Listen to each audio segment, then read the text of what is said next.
I want you to close your eyes for a second and just picture a workspace. We're in the late 16th century. Okay. Imagine a small, maybe a little bit of a cramped office. It's dimly lit, probably smells of beeswax candles and old, dusty parchment. There's a man sitting there, and he is surrounded, I mean, literally buried under mountains of paper. It's a very claustrophobic image, isn't it? It is. And he's reading every single line on these papers. He's correcting spelling mistakes. He's agonizing over the tiniest details of administrative policy, scribbling notes in the margins. If you just looked at him, he looks like a tired, overworked, mid-level bureaucrat who's just terrified of making a mistake. But if you stepped outside that cramped little office, you'd be standing in the center of an empire so vast that it gave birth to the phrase, the empire on which the sun never sets. And that's not just a poetic figure of speech, is it? No, it was a geographical fact. I mean, when it was dark in his capital of Madrid, the sun was shining brightly on his territories in Manila. Right. When it was setting over his kingdom in Naples, it was just rising over Mexico City. That contrast right there is the central paradox we are unpacking today. We are doing a deep dive into the life and reign of King Philip II of Spain. A man who attempted the impossible to manage the entire world from a desk. We have a massive stack of sources today, biographies, economic analyses of the 16th century, translations of his personal letters. And the mission is really to figure out, how does one man handle that level of power without breaking? Or perhaps to look at how he did break. Or maybe how the system broke around him. Exactly. We're going to try and move past the caricatures, because in history class, you usually get two versions of Philip, right? The two extremes. You get the black legend, Philip the monster, the spider in the web of the Inquisition, the tyrant. Or you get the white legend, Philip the saint, the prudent king, the defender of civilization. And as is usually the case, the reality is so much more complex and so much more interesting.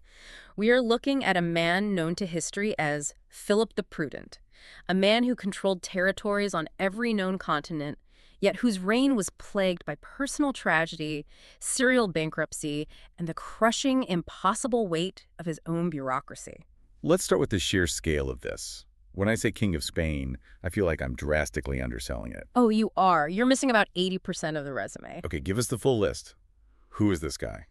All right, so he was King of Spain, obviously, but he was also King of Portugal, King of Naples and Sicily, Duke of Milan, and Lord of the 17 provinces of the Netherlands. Okay. And on top of that, he controlled huge swaths of the Americas New, Spain, Peru, and eventually the Philippines, which we should always remember are named after him. Philippines. And there's one title in there that always trips me up, the one that people just seem to forget. He was also legally the King of England. For a short time, yes, King of England and Ireland. We often gloss over that because of, how things ended with Queen Elizabeth later. But for a few years, Philip was the co-monarch of England. That is a massive what-if in history, which we are definitely going to get to. But let's go back to the beginning. Section 1. The man behind the crown. He was born in 1527 in Valladolid. And, talk about being born into high expectations. He was born into the shadow of a giant. His father was the Holy Roman Emperor Charles V. Now, to understand Philip, you have to understand Charles. Right. Charles V was a medieval warrior emperor in the truest sense of the word. He was constantly in the saddle, traveling from battlefield to battlefield, leading armies from the front. A true man of action. It was a man of action, a man of movement. Exactly. And Charles was a polyglot who felt at home everywhere in Europe. He was this universal monarch. And then you have Philip. Who was, that. Not that at all. Philip was different. He was sedentary, he was quiet, he was cautious, and his father knew it.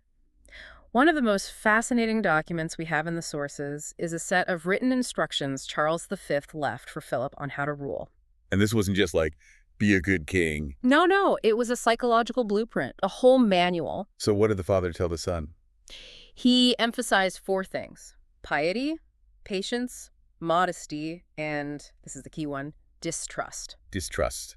He explicitly told his son to distrust people. Explicitly. Charles warned him that advisors would always have their own agendas, that they would try to manipulate him. He told Philip to listen to everyone but trust no one, to keep his own counsel. And Philip took that to heart. To his core. He internalized it so deeply it defined his entire personality and his entire reign. That explains the descriptions we have of him as an adult. People described him as grave, self-possessed, and incredibly cautious. There is a really haunting quote from one of his ministers describing Philip's demeanor during audiences. He said the king had a smile that was cut by a sword. Oof, a smile cut by a sword. That is such a visceral image. It paints a picture of someone who is just icy, controlled, maybe a little dangerous. It highlights his immense self-mastery. Philip essentially weaponized silence. He would sit in meetings, listen to his advisors, argue back and forth for hours, say absolutely nothing, and then dismiss them. And make the decision later. Later, alone, in his office, with his papers. And unlike his dad, he wasn't trying to be Mr. International. No.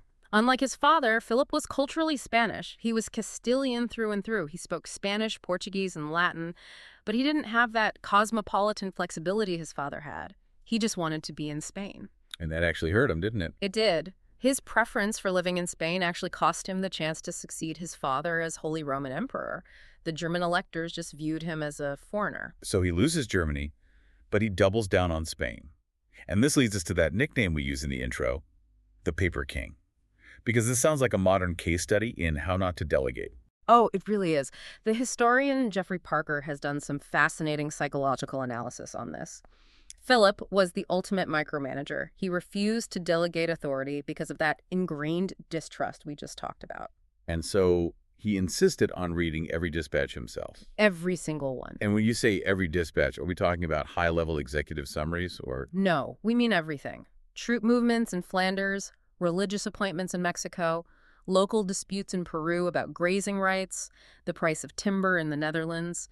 He would sit late into the night annotating the margins of these documents. He was correcting grammar. Correcting grammar, critiquing the phrasing, obsessing over details that a monarch really shouldn't be worried about. So what's the consequence of that? I mean, in a practical sense. Paralysis. Yeah. Complete and utter paralysis. Decisions were agonizingly slow. You have to remember, this is the 16th century. Information travels at the speed of a sailing ship. Right. It takes months. So by the time Philip reads a report from the Netherlands, agonizes over it for weeks, writes a long, detailed response, and then sends it back. The situation on the ground is completely changed. Exactly. The order is now irrelevant. He was hardworking, incredibly so. He worked himself to exhaustion. But he was prone to what they called dithering. He wanted to make the perfect decision, the prudent decision. But in an empire that large, speed is often more important than perfection. It's the classic bottleneck. He is the bottleneck. And speaking of the empire, let's look at the map. We mentioned the titles, but the geography is just mind-boggling. The Iberian Peninsula, huge chunks of the Americas, New Spain, parts of Italy, the Low Countries. And we can't overlook the year 1580. That is a truly pivotal moment in his reign. The Iberian Union. This is when he becomes King of Portugal, right? Yeah. How did that happen? It's a bit of a Game of Thrones situation. King Sebastian of Portugal died young, without an heir, in this kind of ill-advised crusade in Morocco. Philip asserted his claim to the throne through his mother, Isabella of Portugal. Did he just walk in and take the crown? Or was there resistance? Oh, there was resistance. He tried to do it diplomatically, but he had to use force in the end. He had to defeat a rival claimant, a man called the Prior of Credo, at the Battle of Alcantara. But once he did, he united the Spanish and Portuguese crowns. Which means he suddenly controlled the Portuguese Empire, too. Yes. And this is the game changer. Suddenly, he has Brazil, he has the African outposts, he has the incredibly lucrative spice trade in India and the East Indies. For 60 years, this personal union created a true global superpower. It gave Philip the Atlantic and the Indian Ocean. But, and here's where it gets really interesting for anyone interested in economics, all that territory and all that wealth created a massive paradox. The paradox of wealth. We have this image, right? The Spanish galleons, the treasure fleets filled with silver and gold from the American mines like Potosi. You'd think Philip must have been the richest man on earth. Was he not? In terms of raw income, revenue flow, yes. But the Spanish Empire was what modern economists would call a debt-leveraged regime. Debt-leveraged regime. That sounds like a modern corporate strategy. Break that down for us. It means he was borrowing heavily against future income. Philip needed cash now to pay for his armies, for his navies. The silver fleet might not arrive for 6 months or a year. So he's living on credit. Massive credit. So he borrowed money from Genoese and German bankers using what were called juros. They were essentially government bonds, promising to pay them back with huge interest when the silver finally arrived. And the interest payments just ballooned. They started eating up a huge percentage of the entire budget. It got so bad that Philip defaulted on state loans not once, not twice, but 4 times. In 1557, 1560, 1575, and again in 1596. He went bankrupt 4 times, while sitting on a literal mountain of gold. It's what's called a sovereign default. It's not like he lost his house. He basically just turned to the bankers and said, look, I can't pay you right now, so we're going to restructure this debt. I'm the king and I'm not paying. Essentially, yes. But that destroys your credit rating, doesn't it? The bankers started charging higher and higher interest rates to account for the risk. This vicious cycle of debt and default began a long-term economic decline for Spain. They had all this gold, but it flowed right through Spain and into the pockets of bankers across Europe to pay for all the wars. And wars are expensive. But he also spent a fortune building his, let's call it his dream home. We have to talk about El Escorial. You absolutely cannot understand Philip without understanding El Escorial. It's so much more than just a palace. It's a monastery, a mausoleum, a library, and a seat of government all rolled into one. He moved the capital to Madrid in 1561, which was a huge shift, making it the permanent center of Spain. But El Escorial was his real center, his sanctuary. It was. It sounds so austere, though. When I look at pictures of it, it doesn't look like Versailles. It looks like a fortress. It is austere, and that's the point. It symbolizes his role as the center of the Christian world. He ruled from his personal quarters there, which were surprisingly modest, bare walls, simple furniture. But the complex itself is monumental. It reflects his 2 priorities in life, work and prayer. Which brings us right to the core of his motivation, religion. Philip wasn't just conquering territory for the sake of power. He truly believed he was on a mission from God, didn't he? Absolutely. This is the lens through which you have to view every single decision he made. He saw himself as the chief defender of Catholic Europe. In his mind, he was fighting a 2-front spiritual war against the Ottoman Empire in the east and the Protestant Reformation in the north. There's a famous quote where he just lays this all out. Yes. It's incredibly telling. He said, before suffering the slightest damage to religion, I would lose all of my estates and 100 lives, because I do not intend, nor do I desire to be the ruler of heretics. That is completely uncompromising. I would rather lose everything than rule over heretics. And he meant every word of it. It defined his domestic policy. He intensified the Inquisition. He banned Spaniards from studying abroad to prevent what he saw as infection by Protestant ideas. He essentially created a firewall around Spain. And the books, the index of prohibited books. Exactly. They burned tens of thousands of books, at least 70,000. But, and here's another one of those contradictions that makes Philip so fascinating, he was a bibliophile. He loved books. I read this in the notes and I had to double check it. He burned books, but he collected them. He possessed a personal library of 40,000 volumes at El Escorial. And here's the kicker. It included many of the banned books. It included Arabic scientific texts, Protestant theology. He protected them and he researched them. So it's knowledge for me, but not for thee. That's a good way of putting it. I think he believed that he, as the anointed king, had the spiritual strength and the intellect to handle these dangerous ideas, but the common public needed to be shielded from them. It's a very paternalistic view of the world. That religious fervor wasn't just about books, though. It led to some pretty brutal violence within Spain itself. The Morisco Revolt in 1569. This is a very dark chapter. The Moriscos were Christian converts of Muslim heritage who were living mostly in Granada.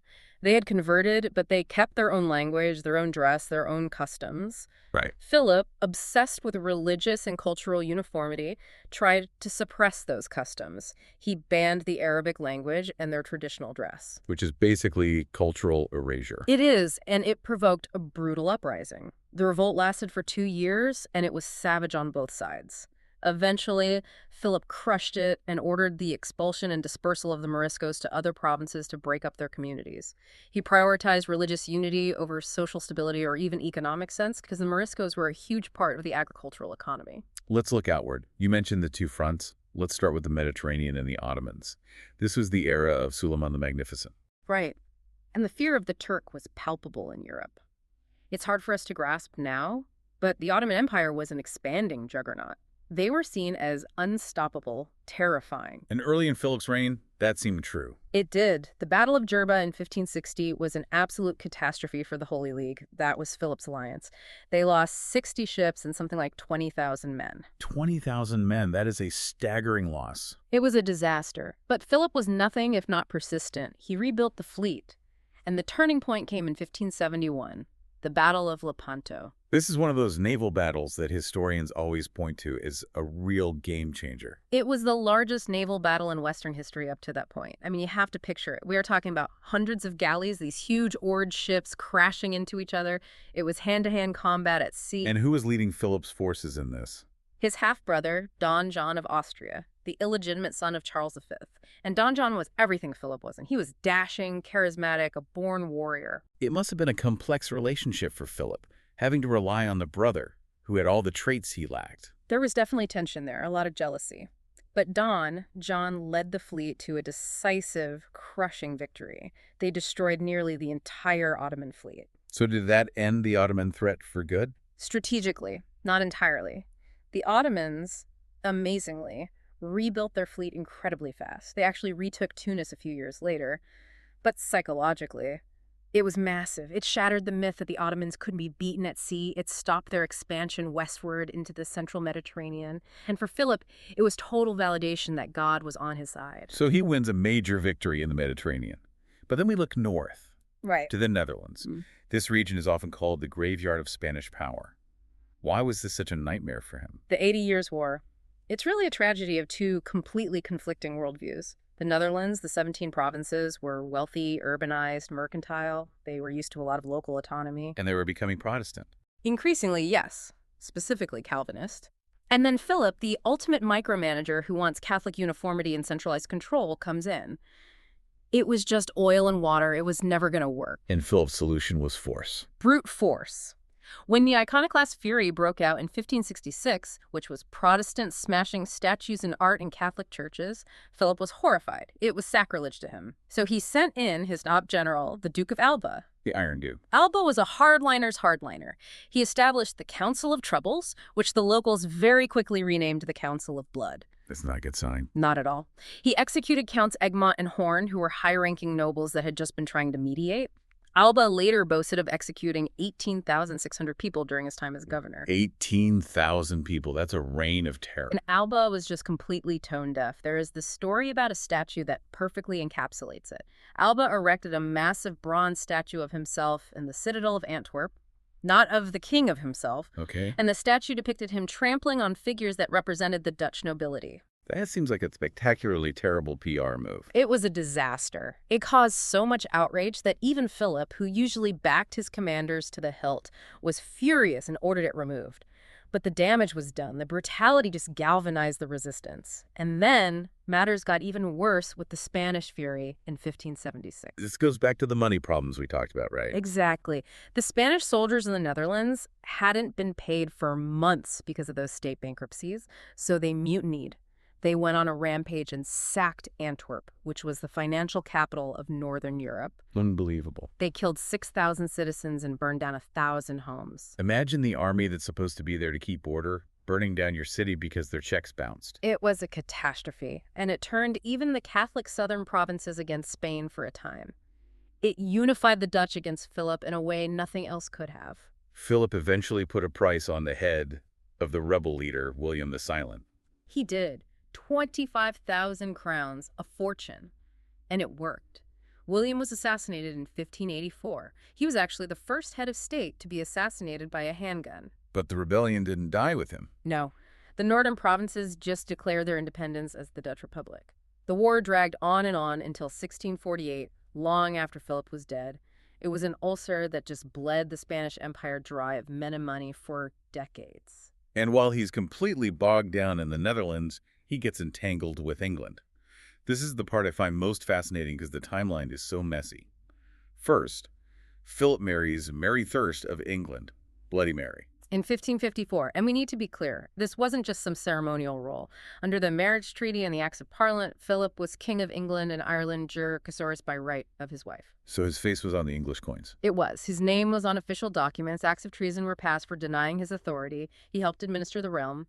For Philip, though, it was purely a political marriage. What was the goal? He needed England as a naval ally against France and to protect the critical shipping lanes from Spain to the Netherlands. But for Mary, it was different. For Mary, it was a love match. She was deeply in love with him, completely devoted, but they had no children. Mary had a phantom pregnancy, which was just a personal and political tragedy. If they had a child. Oh, history changes completely. A Catholic heir uniting the thrones of England and Spain. The British Empire, as we know it, probably never happens. North America might well be Spanish-speaking. But Mary died in 1558, and the moment she died, Philip lost the title of King of England. Correct. Enter her half-sister, Elizabeth I. And Philip's first move is surprising. It is. Initially, Philip actually proposed to her. He proposed to his sister-in-law. It was standard royal diplomacy. It sounds strange to us, but he wanted to maintain the alliance, and Elizabeth played him perfectly. She just delayed answering. She sort of flirted with the idea, but never committed. She was playing for time to stabilize her new throne. And over the years, relations soured. Drastically. England started encouraging privateering, which is basically state-sanctioned piracy against Spanish treasure ships. Men like Francis Drake and John Hawkins, they were looting Philip's gold right out of the Atlantic. And then Elizabeth crossed what for Philip was the real red lines. The Treaty of Nonsuch. She started sending troops and money to support the Dutch rebels, open English military support for his enemies. For Philip, that was it. He decided the only solution was to invade England, depose the heretic queen, and forcibly reinstate Catholicism. And that leads to the Spanish Armada in 1588, the great enterprise. Mm-hmm. We usually hear this story from the English side, plucky little England defeating the Goliath. But from Philip's side, What was the plan? the plan was a logistical nightmare, just an absolute nightmare. It required a massive fleet to sail from Spain, survive the Atlantic, sail up the English Channel, and then somehow link up with the Duke of Parma's elite army, which was waiting in the Netherlands. Okay. Then, the fleet would have to ferry that entire army across the Channel to invade England. But wait, the coast of the Netherlands has very shallow waters. Did they have a deep water port to load the troops? No. That was the fatal flaw in the whole plan. The Dutch rebels held all the deep-water ports, so Parma's army had no way to actually get out to the deep-water ships of the Armada. So Philip was trying to coordinate a rendezvous between a fleet and an army with no radios, no standardized clocks, subject to wind and tide, all from a desk in Madrid. It sounds impossible because it basically was. The commanders couldn't communicate effectively. The English Navy, which was smaller but more nimble, won a key tactical victory at the Battle of Gravelines. They used fire ships to scatter the Spanish formation and prevented the link-up. But what really destroyed the Armada wasn't the English guns. No, it was the weather, the Protestant wind, as the English called it. Vicious storms forced the damaged fleet to sail north all the way around Scotland and Ireland to try and get back to Spain. And they were just smashed against the coast. Smashed to pieces on the rocky coasts. Thousands drowned or were killed when they washed ashore. It was a national catastrophe for Spain. But here is the nuance we often miss in the popular story. The war didn't end there. Not at all. In fact, England sent a counter-armada the very next year, led by Drake, to try and destroy the remaining Spanish fleet in port. And it failed just as miserably as the Spanish one did. So it was more of a stalemate. It was. The war just ground on until both Philip and Elizabeth were dead. Philip rebuilt his navy, actually making it stronger and better designed. So 1588 wasn't the end of Spanish naval power, but it was a massive, massive blow to its prestige and Philip's aura of invincibility. It seems like Philip was fighting everyone, everywhere, all at once. We haven't even touched on France. He intervened there, too. During the French Wars of Religion, he was terrified of a Protestant king, Henry of Navarre, taking the French throne, so he financed the Catholic League. He even tried to get his own daughter, Isabella Clara Eugenia, crowned Queen of France. That is incredibly ambitious. Did he succeed? Partially. He managed to block a purely Protestant victory. Henry of Navarre, a brilliant politician, realized he could never rule a deeply Catholic country as a Protestant, so he converted. Paris is worth a mass. That's the famous line. He became Henry IV of France.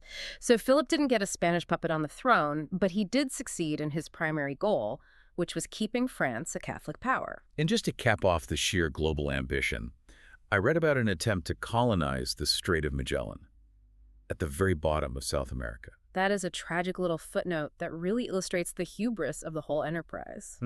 Philip wanted to block non-Spanish ships from entering the Pacific Ocean.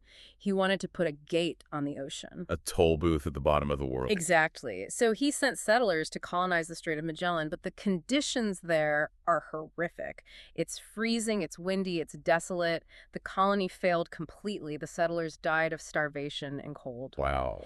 When the English privateer Thomas Cavendish sailed through later and found the ruins, he renamed the place Port Famine. It just shows the sheer scale of Philip's ambition and the brutal, brutal limits of 16th century reality. Let's move to the end of his life. We've talked about the paper king, the warrior for the faith. But what about his private life? From what I've read, it seems incredibly tragic. It was marked by constant, unrelenting loss. He married 4 times. Maria Manuela of Portugal, Mary I of England, Elizabeth of Valois from France, and Anna of Austria. He outlived all 4 of his wives. And his son, Don Carlos. This is the stuff of operas. The Don Carlos situation is just heartbreaking and historically very controversial. Carlos was his son and heir, but he was unstable physically and mentally. He was prone to these violent, erratic outbursts. He became a danger. He became a danger to the state. There were fears he was plotting against his father. Eventually, Philip made the agonizing decision to imprison his own son and heir. Imprisoned in the palace. Yes, and Carlos died in captivity shortly after. This, of course, fueled the Black Legend rumors that Philip had him murdered. The evidence we have suggests he died of illness, possibly exacerbated by his own behavior, like going on hunger strikes. But just imagine the personal toll on Philip, having to lock up your own child for the sake of the stability of the realm. Philip died in 1598, and the scene of his death seems to fit his life perfectly. It really does. He died at El Escorial. He was suffering from a terrible, painful illness, most likely cancer, accompanied by gout. He was bedridden for months, in constant agony, but he had his bedroom positioned specifically so that, even lying in bed, he could look through a small window directly at the high altar of the church. Watching the Mass until his last breath. Exactly. He died holding the same crucifix that his father and his mother had held when they died. He was pious and dutiful to the very, very end. So how do we assess him? We started with this paradox.